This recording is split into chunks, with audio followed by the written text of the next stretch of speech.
চর্যাপদ ৩৬ রচনা হোসেন কান্নপা। কান্নপা সম্পর্কে আমরা আগেও জানছি। তার আরোহণ নাম আছিল কৃষ্ণাচার্যপা। চর্যাপদর সেরা কবি দেন। বাড়ি হয় উড়িষ্যাত আছিল। সেও মনোহরণ তান বাড়ি আছিল নেত্রকোনাত।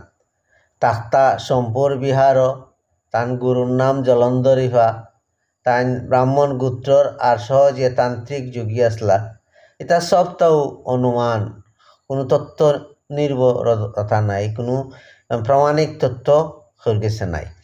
আমরা সিলেটের অধ্যাপক আসাদুর আলীর মতে খান্নফা বা খানুফা কামরূপ রাজ্যর যে কোনো স্থানের মানুষ আসলা।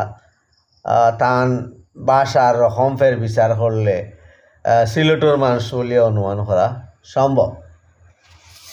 এখন আমি আবৃত্তি করলাম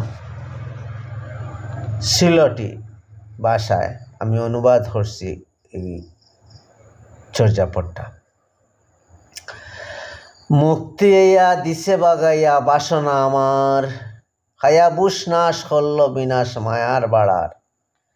আপন ফোর বুলি বেদাবেদ তুলি ঘুমাইছি নিরালায়, ঘুমে বেগুর খান্ন ঠাকুর লেমটা হইয়া যায়। চেতনা নাই বেদনা হরাই ওলান নিদ্রা গেলাম, যতখান ফারি জুই জ্বালা হরি সুখ মনে হইলাম। দৌলত যত খুয়াবার কত, তিন দুনিয়ায় বখালি, যাওয়া নাই বুজরে বুদাই হুদাও ফালাফালি।